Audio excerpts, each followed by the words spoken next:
Assalamu alaikum Azul, bonsoir. Ils sont ces magistrats algériens corrompus jusqu'à leur tréfonds. Pas tous, fort heureusement, et nous ne le dirons jamais assez fort pour ne pas attenter à l'honneur des hommes d'honneur. Mais les magistrats véreux, qui ont un verre dedans, sont malheureusement la majorité, parce que c'est le système qui les a créés, qui les a conditionnés à ses propres valeurs, si tant est que la corruptibilité et la servilité puissent être des valeurs. Le système a besoin qu'ils soient comme ils sont, pour pouvoir dominer la société, faire plier les hommes dignes, faire blanchir les siens quand ils sont rattrapés par leur turpitude.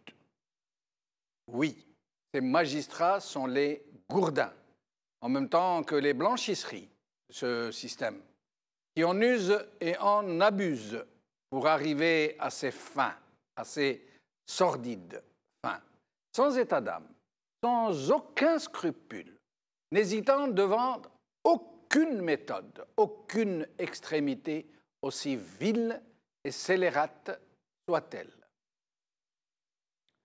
Des magistrats qui ont tous prêté serment et qui tous se soumettent inconditionnellement à l'injonction du maître de l'heure, en échange d'un droit de cuissage sur les justiciables, excusez du peu.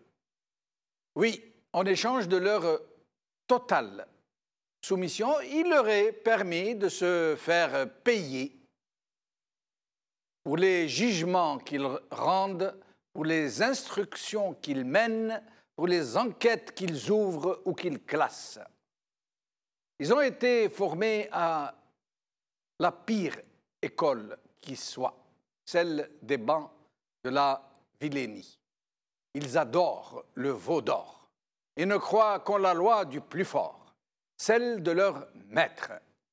Ils savent qu'ils sont des potentats jetables, mais ils sont remplis de leur importance et de la puissance publique qu'est censé leur conférer le sceau de la République, où ce malheureux peuple, au nom duquel ils disent rendre la justice. Mon Dieu, une justice monnayable et qui leur rapporte gros. La loi est un outil malléable entre leurs mains. Ils ont le pouvoir de mettre en toute impunité des innocents en prison et d'absoudre les coupables des pires abominations. Prenez l'affaire Chakib Khalil, par exemple. Chakib Khalil qu'ils ont condamné et traîné dans la boue quand le maître le leur a ordonné et qu'ils ont blanchi dans un procès en catimini quand un autre maître le leur a enjoint. Magistrats corrompus, tout fiers de leur statut de parvenus qui roulent sur l'or. Ils roulent carrosse aussi et mènent un grand train de vie. Ils se font entretenir par une cour de solliciteurs attentionnés qui collent à leur basque. Ils affichent ostensiblement une mine renfrognée, habillée d'un rictus de mépris. Et ils traînent ainsi leurs masques et leurs prétentions jusque dans les mosquées où ils s'affichent, au premier rang, s'il vous plaît, ou dans les alcôves où ils se vautrent. Ils sont ces magistrats corrompus et fiers de l'être, dans un pays où il n'est honteux que d'être pauvre, que d'être droit. Ils sont notoirement connus sur la place publique. Ils sont ces perversions de la nature humaine, ces parasites infâmes qui rongent les fondements mêmes de la nation, qui jettent un discrédit immense sur la plus belle valeur de l'humanité et de la civilisation, la justice. Ils commettent leurs crimes en pleine lumière. Ils ne cachent ni le fruit de leur rapine, ni même leur mépris pour cela même qu'ils brisent tous les jours. L'état de délabrement civique d'une société pervertie, avilie, leur permet de s'afficher ainsi, d'exposer sans crainte le fruit de leur voracité, de leur monstruosité. Ils sont riches et croient être puissants parce qu'ils savent qu'ils broient des vies. Ils disposent de courtiers zélés et patentés qui ont pignon sur rue et qui négocient pour eux. Leur mauvaise conscience, jamais flétrie, ne les entra jamais dans ce pays où les droits de l'homme et du citoyen sont foulés aux pieds, où les hommes pleurent et se terrent. Aujourd'hui. HuffPost Maghreb, où Yahya, Shakib Khalil a été victime d'une injustice par Hamdi Bala. TSA, la justice pour freiner la grogne sociale par Achira Mamri. Observe Algérie, grève chez Air Algérie, la justice intervient par Jugurtha Nam. Une émission en deux parties, la justice, outil d'oppression. Aujourd'hui, nous allons donc traiter la première partie. Et avec nous, Ezzedine Zahlani, juriste et analyste politique. Merci d'être avec nous, Ezzedine Zahlani. Merci de m'avoir invité. Merci. Au téléphone, Saleh Dabbous, avocat, président de la Ligue algérienne de défense des droits de l'homme. Merci Saleh Dabbous d'être avec nous. C'est moi qui vous remercie. Bonsoir à vos invités. Merci. Et Tarek Ammar Khouja, président et chargé de communication du SNAP, syndicat de la Poste. Merci d'être avec nous, Tarek Ammar Khouja. Bonsoir, Yamal, et bonsoir à tous les invités. Je ne suis pas le président de la Ligue, je suis chargé de la communication. Merci. J'espère que la régie va corriger le problème du téléphone. On n'entend presque pas. J'espère que vous avez un fixe peut-être. Alors, Ezzedine Zahlani, la justice algérienne, ce n'est un secret pour personne. C'est l'institution, à mon avis du moins, je donne mon avis, la plus corrompue, la plus instrumentalisée, la plus infestée de toutes les institutions entre guillemets, bien sûr. On l'a vu ces derniers jours, par exemple, on a lâché la justice contre les mouvements sociaux, contre les médecins résidents, contre les enseignants, donc une justice qui a déclaré tous les mouvements sociaux illégaux et donc passibles de poursuite ou de bastonnade ou de dispersion.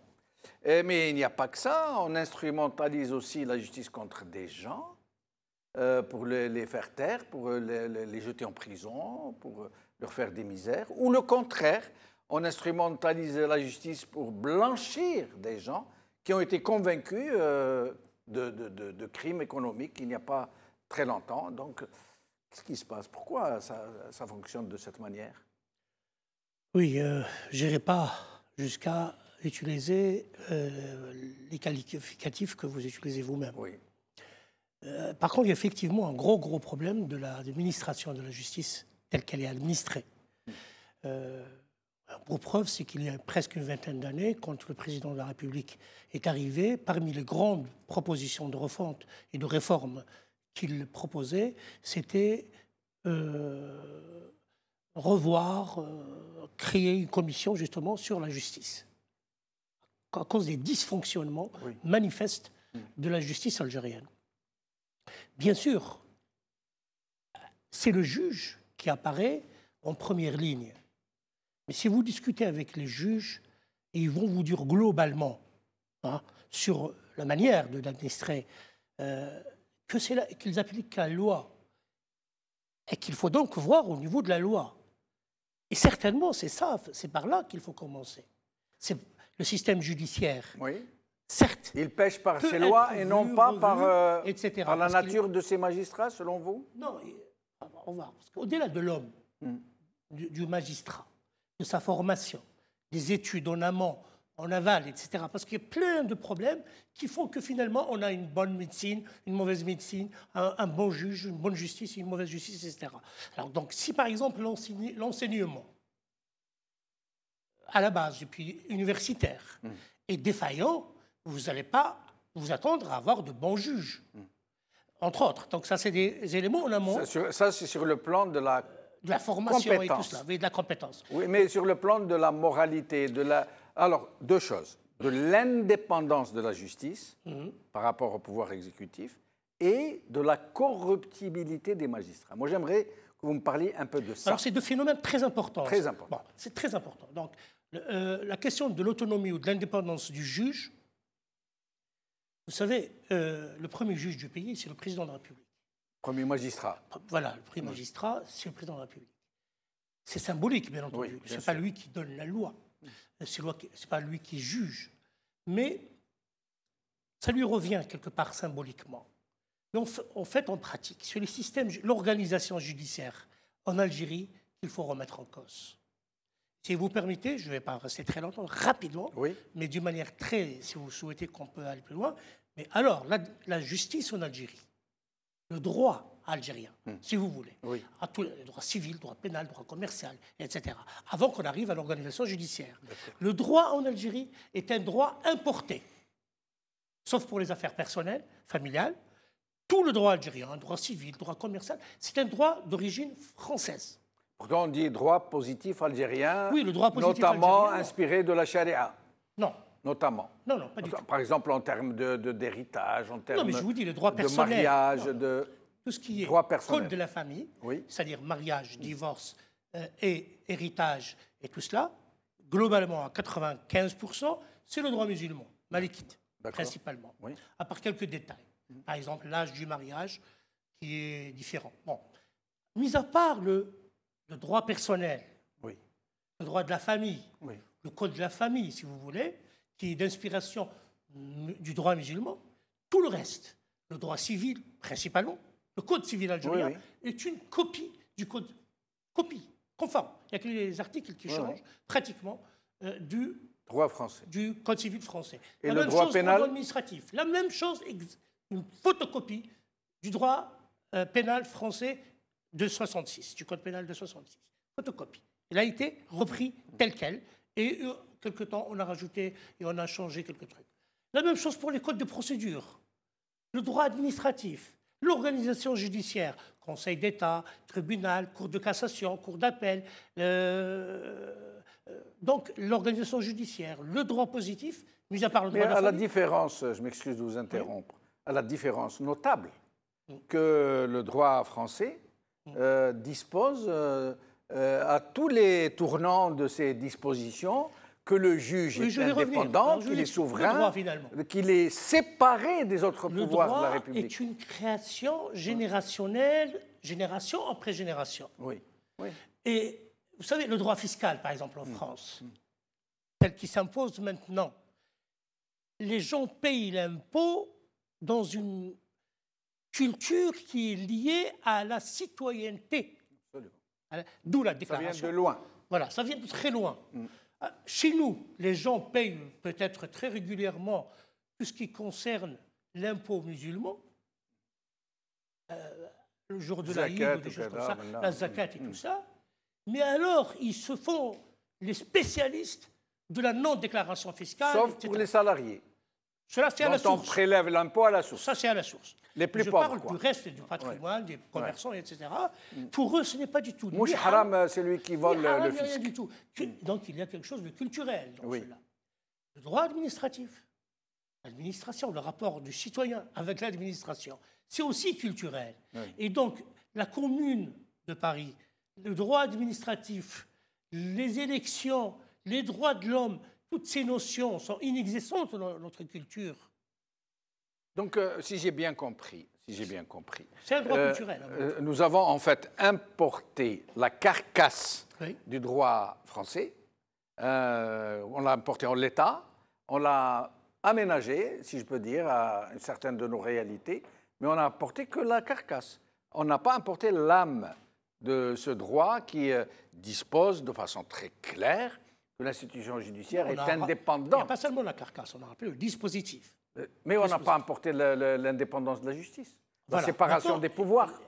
Mais en France, le droit actuel, par exemple, c'est un ensemble de combats, de luttes auxquels la société française, pendant des siècles, et européenne en général, la même chose pour le droit britannique, et qui n'est pas écrit, mais qui est un droit culturel, si vous voulez. C'est un parcours. C'est un parcours. C'est un parcours du peuple, des peuples, des générations. De génération en génération. Alors que nous l'avons pris tel que, on l'a accueilli, on a essayé de... Il n'est pas admis que dans le truc. Vous allez voir partout, que ce soit dans le droit fiscal, que ce soit dans le droit administratif, que ce soit dans le droit commercial en général, le droit de propriété, rien ne correspond aux articles du Code civil, du Code administratif, etc. Saleh Dabouz, alors vous êtes avocat, vous êtes président de la Ligue algérienne de défense des droits de l'homme. Vous avez eu vous-même souvent maille à partir avec la justice et l'administration. Et vous avez même dit que les deux étaient liés, très liés, puisque l'une ordonne à l'autre de vous faire des petits soucis. Alors qu'est-ce que vous pourriez nous dire d'abord comme ça, d'emblée, sur l'institution judiciaire en Algérie? Bon, alors, l'institution judiciaire en Algérie, c'est une institution. Je préfère, moi, parler des causes et pas des conséquences. Parce que s'il y a corruption, ça doit être une conséquence. Mais la cause, c'est le fait que l'institution judiciaire ne soit pas indépendante. Et donc ça, nous avons déjà au niveau des textes. Vous avez le Haut Conseil et la magistrature qui est présidé par le président de la République et qui est secondé par le ministre de la Justice. Et vous avez dans la composante une bonne partie qui est nommée et vous avez des élections des autres membres qui se passent selon certains juges d'une façon qui ne soit pas très transparente. Et après, vous avez les prérogatives du président qui lui permettent de nommer les présidents de cour, les procureurs généraux, et donc, et de mettre fin à leurs fonctions, même les présidents de tribunaux et les procureurs de la République. Cette pratique-là met tous ces cadres de la justice sous l'autorité directe du président de la République. Donc, on peut très mal imaginer qu'ils peuvent prendre une décision qui peut déplaire au président de la République ou vous parlez du parquet seulement ou de l'ensemble de la magistrature? La nomination des présidents de cour, des procureurs généraux... Non, mais c'est normal qu'ils soient nommés par décret, il faut bien que ce soit le président. Mais entre la nomination et la gestion des carrières, comment dirais-je, le fonctionnement intrinsèque de l'institution, ça ne devrait pas être le président de la République. Ça devrait être la corporation elle-même qui gère les carrières pour ne pas avoir barre, justement, sur le magistrat. Quand le président a le pouvoir de nommer et le pouvoir de mettre fin, est-ce que vous imaginez qu'un procureur général ou un président de cour, ou même un procureur de la République principal au niveau des tribunaux, ou un président de tribunal peut permettre l'émission de décisions qui peuvent ne pas plaire à l'exécutif? Non. Et puis qui a dit que les magistrats doivent nécessairement être nommés par le président si on veut aller à une justice indépendante? Et puis, donc, normalement, c'est le Haut Conseil de la magistrature qui s'occupe de tout ça. Alors, après, vous avez, dans la pratique, nous avons constaté des déclarations de hauts fonctionnaires de l'État qui disent tout simplement que c'est nous qui avons ordonné à la justice de faire certaines choses. Ça vous est arrivé vous-même je me rappelle Salah Dabouz, le wali de Gherdaya, qui avait déclaré publiquement qu'il avait donné des instructions, je crois, si je ne me trompe, à la justice pour je ne sais pas quoi. Vous vous rappelez? Exactement, oui. Le wali de Gherdaya avait déclaré que c'était lui qui a ordonné que je sois mis sous contrôle judiciaire. Et il a aussi déclaré qu'il ne peut jamais prendre une telle décision s'il ne consultait pas son hiérarchie. Voilà. Donc vous voyez maintenant que, et puis c'est une déclaration qui a été publiée, j'ai commenté cette déclaration, mais il n'y a eu aucune réaction de la part des représentants de l'État, de l'exécutif, du gouvernement, du président de la République, etc. Donc ça, c'est une expérience qui m'est arrivée personnellement, et peut-être qu'il y en a beaucoup d'expériences comme ça, peut-être qu'il y a des décisions qui n'ont pas été déclarées. Salah Dabouz, pour oui. expliquer encore de façon vraiment tangible à nos téléspectateurs que cette justice est vraiment un outil entre les mains de gens qui décident de lui donner une direction ou une autre. Vous vous rappelez l'affaire Chakib Khalil et la déclaration de M. Zermati, procureur général de la Cour d'Alger, qui a déclaré que le dit monsieur était sous le coup d'une poursuite judiciaire, qu'il pesait sur lui de graves accusations, etc., etc. Par la suite, M. Zermati a été relevé, limogé, quand le vent a tourné. Et après, M. Yahya, il n'y a pas longtemps, il nous apprend, il prononce même le mot de scoop, il nous dit « Tenez, je vais vous dire un scoop ». Il dit ça à un journaliste qui était avec lui. Il lui dit « Monsieur Chakib Khalil a été innocenté ». Il a été innocenté dans un procès qui n'était pas public, ou du moins dont on ne sait rien. On ne sait pas s'il s'est tenu la nuit, ou le vendredi, ou dans un cabinet fermé. En tout cas, il nous apprend, le Premier ministre, que M. Chakib Khalil a été blanchi. Et plus que ça, il nous dit que même en Italie, le principal témoin s'est rétracté. Ça veut dire que ça laisse supposer des choses et d'autres. Alors, comment voulez-vous, Salah Dabouz, que le plus disposé à l'endroit de ce régime ne comprenne pas que c'est le régime qui décide de faire au juge ce qu'il veut?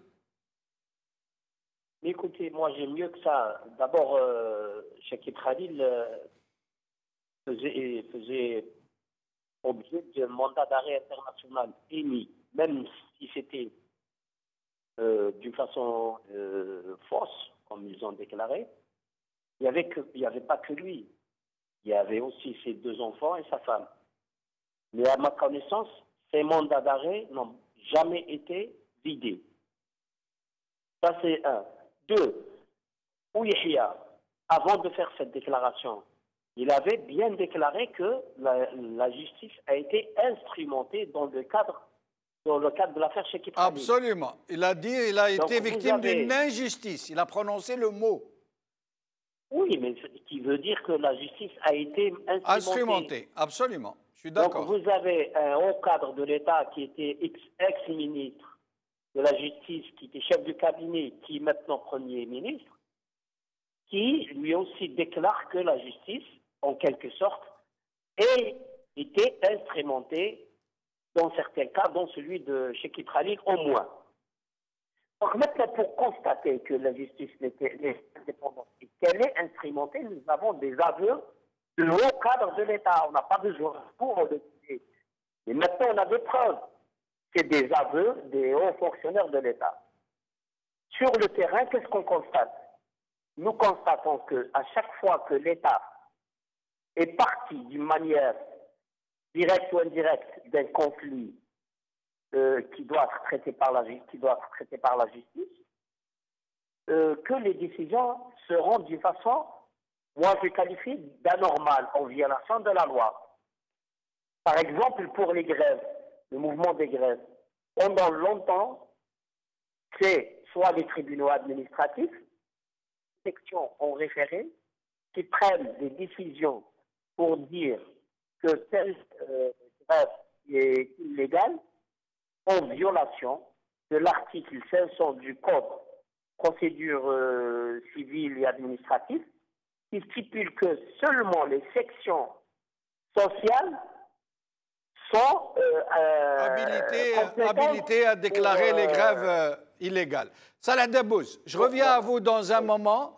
Je vous demanderai de nous donner quelques détails sur deux affaires qui montrent aussi combien cette justice est inféodée au système.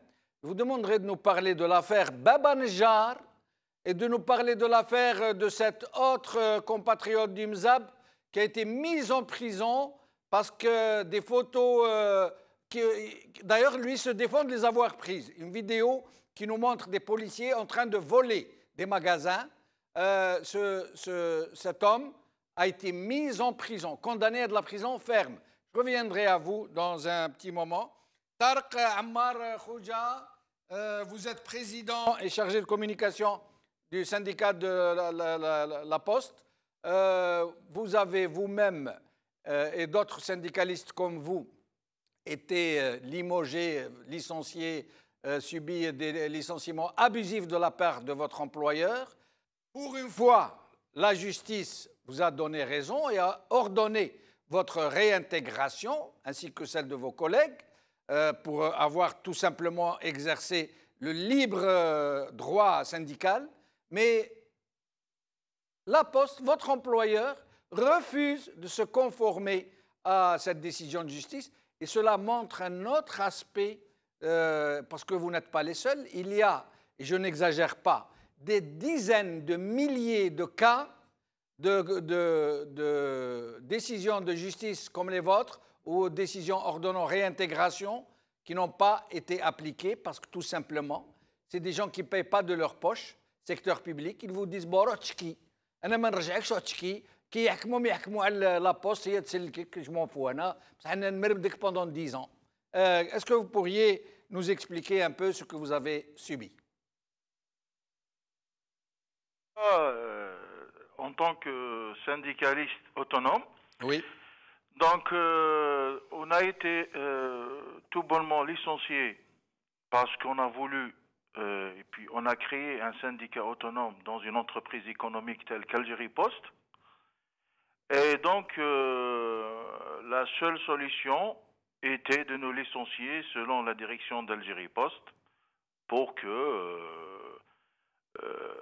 n'y ait plus de syndicat véritable dans cette entreprise.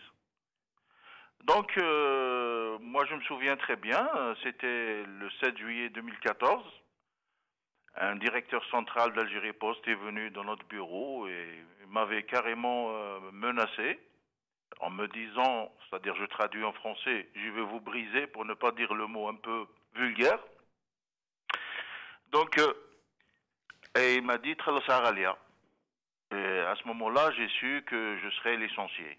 Et comme la tradition syndicale en Algérie, c'est très fréquent, on a vu ça avec les syndicats autonomes qui nous ont précédés. Et il y a eu des licenciements, on a vu ça avec le CNAPEST, on a vu ça avec plusieurs syndicats. Donc ça ne nous étonne pas. Bon, l'affaire aurait dû être réglée à l'inspection de travail. Mais l'inspection de travail jusqu'à ce jour, le seul rôle c'est d'établir un PV de non-conciliation. Ça a été toujours ça. On a été au tribunal, on a eu gain de cause. Une décision en première et dernière instance qui ordonne notre réintégration. Et voilà qu'Algérie Post refuse d'appliquer cette décision. Bon, après, on a été... donc, il y a eu aussi une autre décision de justice d'astreinte financière. C'est-à-dire 10 000 dinars pour chaque jour de retard de non-application de cette décision. Oui. Et Algérie Post refuse toujours. Et je me souviens que l'ancien directeur général d'Algérie Post, c'était pendant cet été, donc a été interpellé par un journaliste, d'un journal écrit. Alors qu'est-ce qu'il a répondu? Il a dit « Nous avons le droit de licencier moyennant un dédommagement ». Donc la question que je me pose, c'est-à-dire dans quel conseil d'administration, dans une entreprise publique, on peut dire que, c'est-à-dire que, qui a autorisé ça? C'est l'argent quand même, c'est de l'argent public. Justement, Alors, Tarek Ammar Khoja, vous confirmez donc que ces gens du secteur public, comme ils ne payent pas de leur poche, ils font la loi, ils licencient, limogent, révoquent qui ils veulent, même s'il y a une décision de justice après le PV de non-conciliation de l'inspecteur du travail, une décision de justice en bonne et due forme, exécutoire, ils refusent de vous réintégrer, ils vous disent, bon, moi je vais vous faire courir pendant des années, et après, si je suis tenu de payer des dédommagements, je vous paye, mais je ne vous réintègre pas. Est-ce que vous en êtes là en ce moment?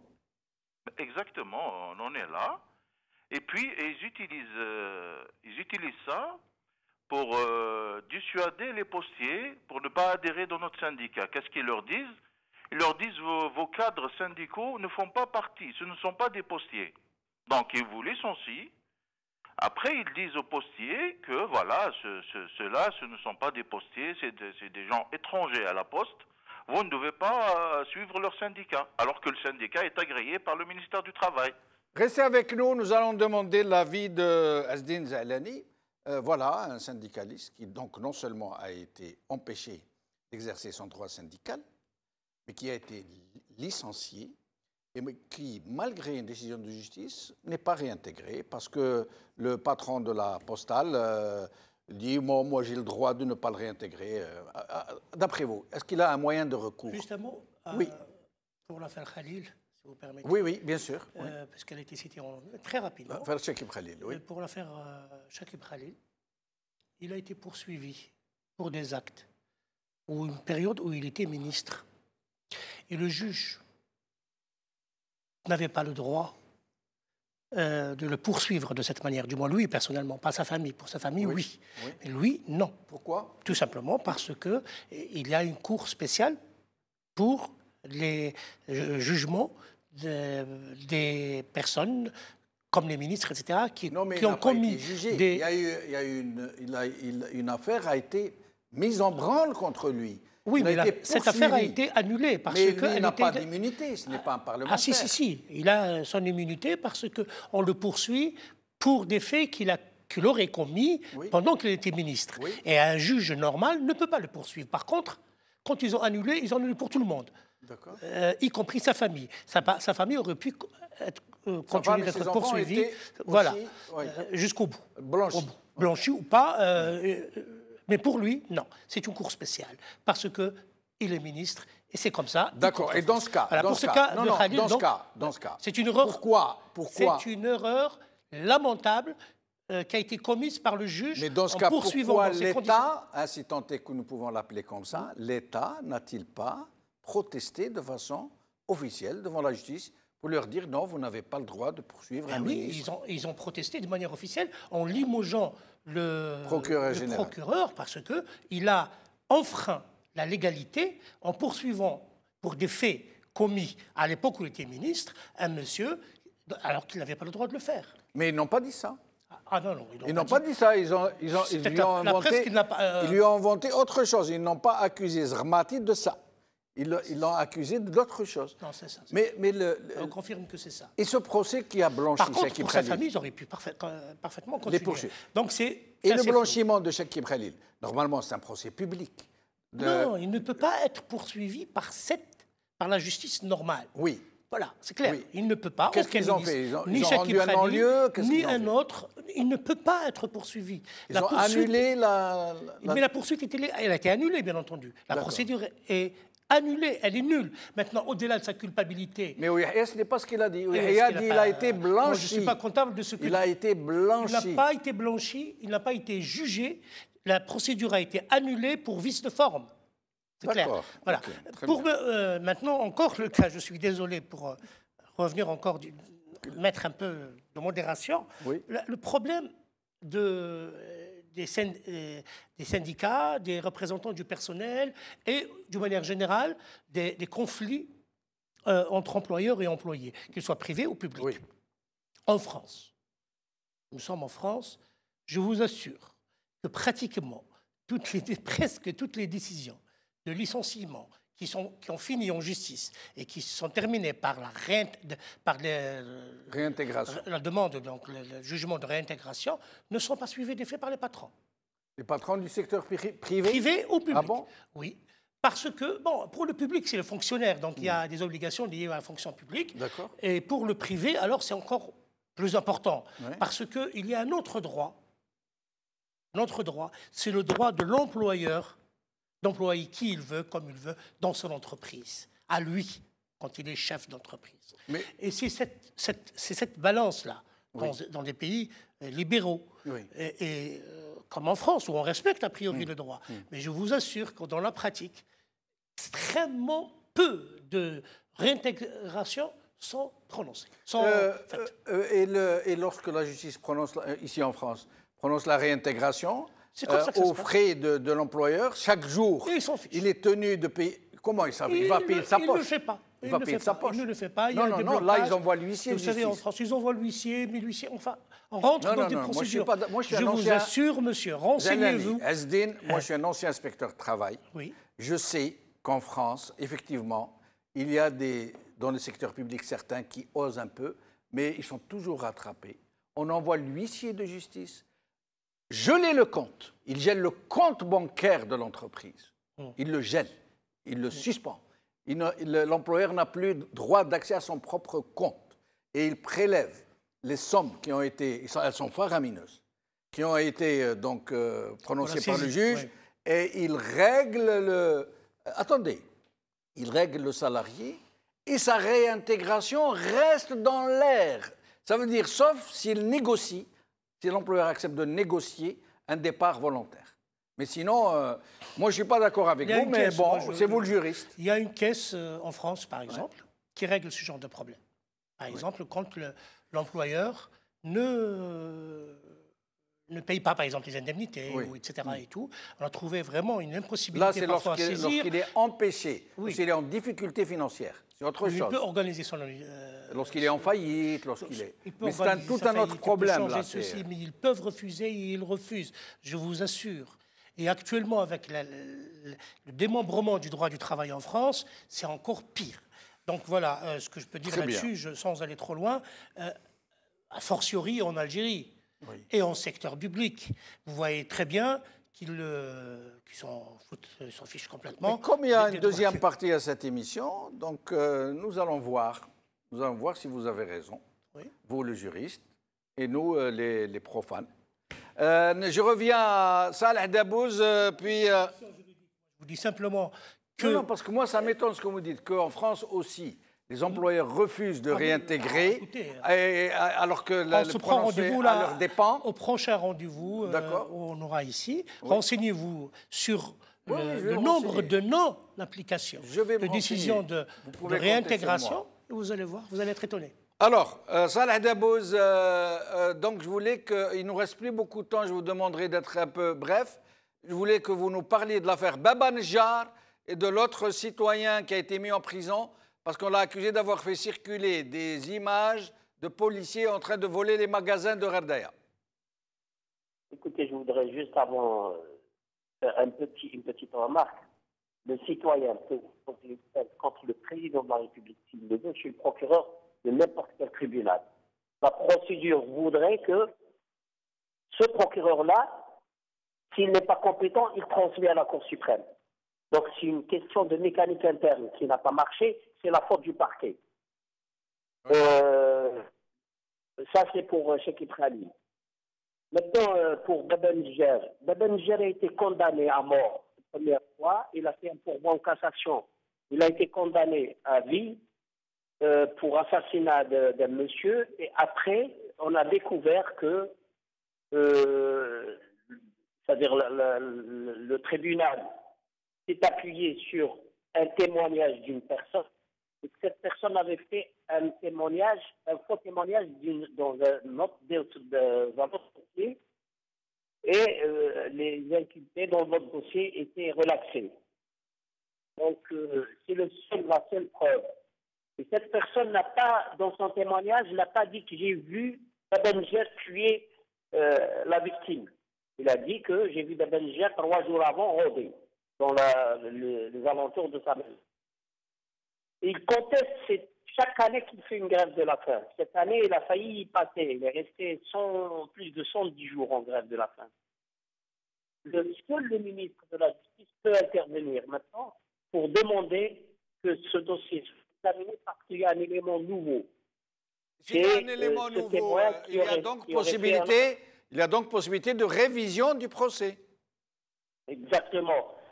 Mais la procédure voudrait que c'est le ministre qui doit demander au procureur général de réouvrir le dossier parce qu'il y a un nouveau élément. Le ministre ne veut pas le faire, on ne sait pas pourquoi.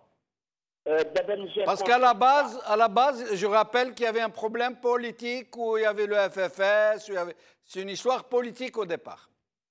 Alors nous pensons, surtout Khatem El qui connaît très bien, parfaitement bien ce dossier et qui lui-même était victime de telles manœuvres, que Babanjar Mohamed est sanctionné pour son activisme politique à l'époque dans le parti du FFS à Rebelle. Pas plus que ça. Et pour l'affaire du citoyen dont les images avaient circulé? Oui, alors il s'agit de Yousfoul Dada. Oui. Yousfoul Dada il était accusé d'avoir publié une vidéo montrant 3 policiers voler un magasin à Al-Garara. Il y a eu 3 expertises faites par les services de police.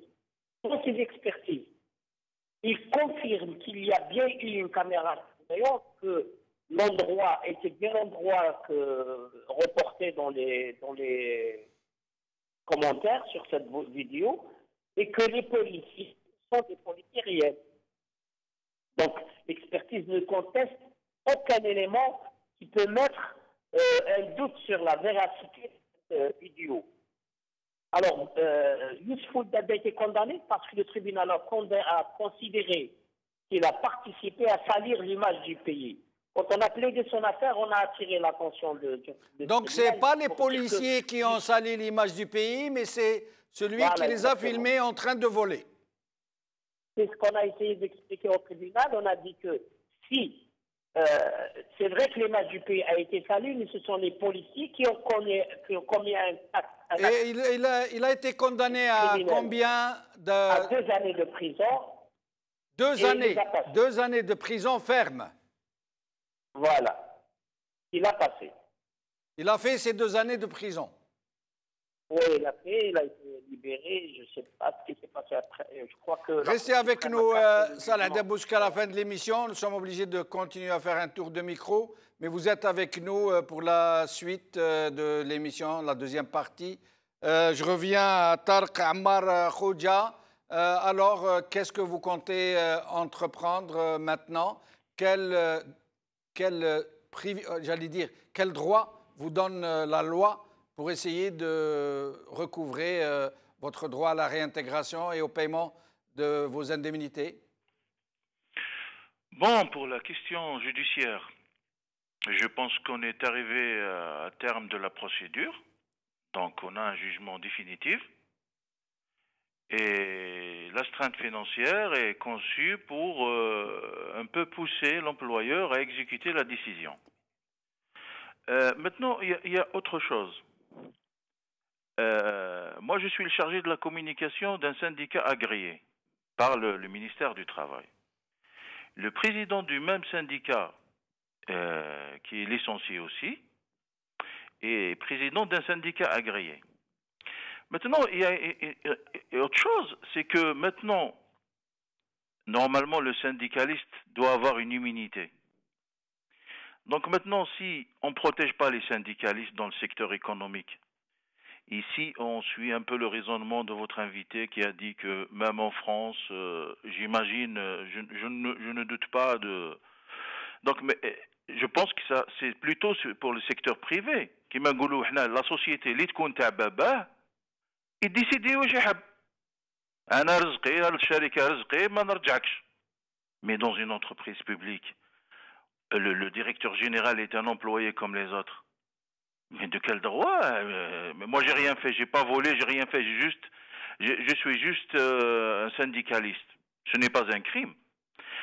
Maintenant que l'État algérien décide d'interdire les syndicats autonomes pour le secteur économique. Tout simplement. Et restez avec nous jusqu'à la fin. C'est pas logique. Restez avec nous jusqu'à la fin de l'émission. Je vous en prie. Je reviens à Azdine Zahlani. Alors, l'état des lieux serait très long à faire sur l'état de la justice.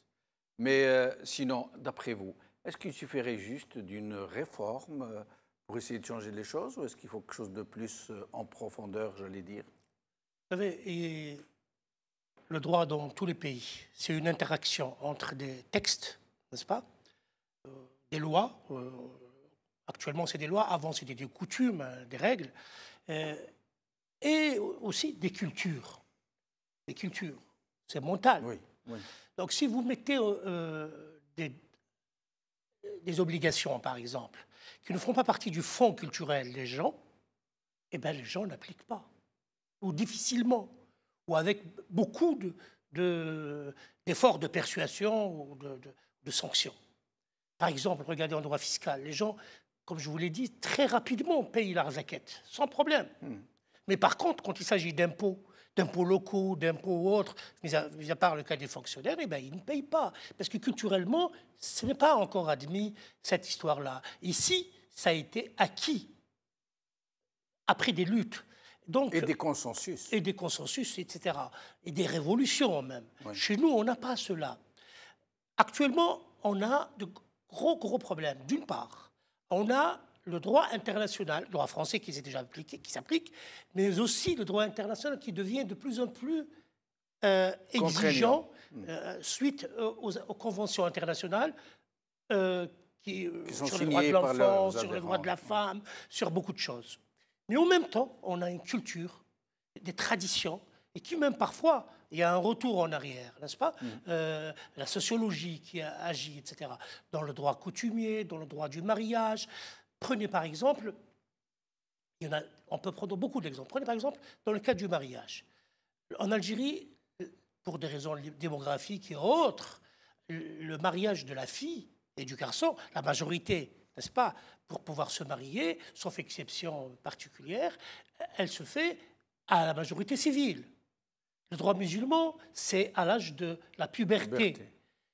Rien n'empêche un Algérien de marier sa fille à l'âge de la puberté. L'âge, la loi l'interdit. La loi l'interdit, mais ils le font. Oui, ils le font. Ils le font.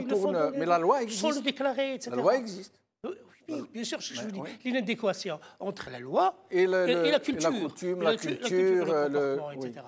Donc, c'est ça qui est très difficile.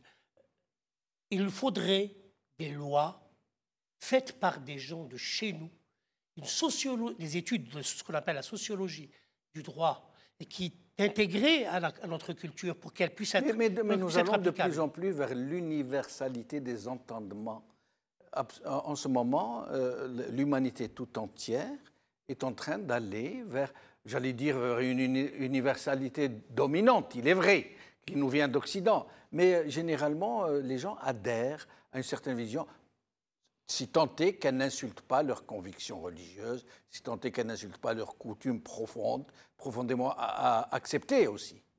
Le monde musulman refuse d'une manière générale, pas globale, il y a des minorités effectivement, qui sont modernes, entre guillemets, qui refusent un certain nombre. Mais actuellement, on assiste dans le monde musulman à un reflux, à un recul, il y a un refus d'appliquer les conventions internationales. D'ailleurs, quand vous voyez un certain nombre de conventions sur la femme ou sur tout cela, il y a les réserves des pays musulmans qui disent « nous n'appliquerons pas », etc.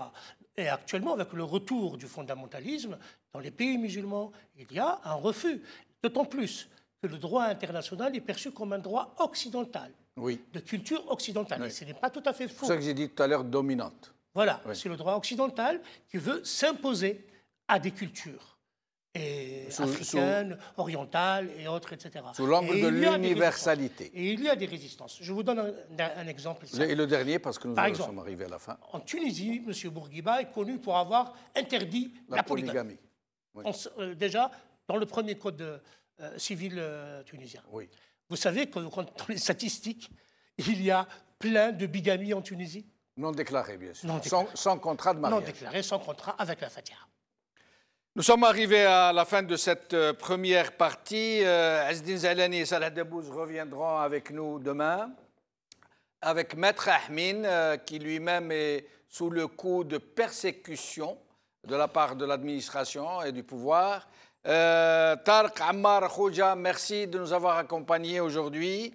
Merci Salah Dabouz, merci Azdine Zalani, merci à vous, chers amis, de nous avoir suivis. Khair, Salama.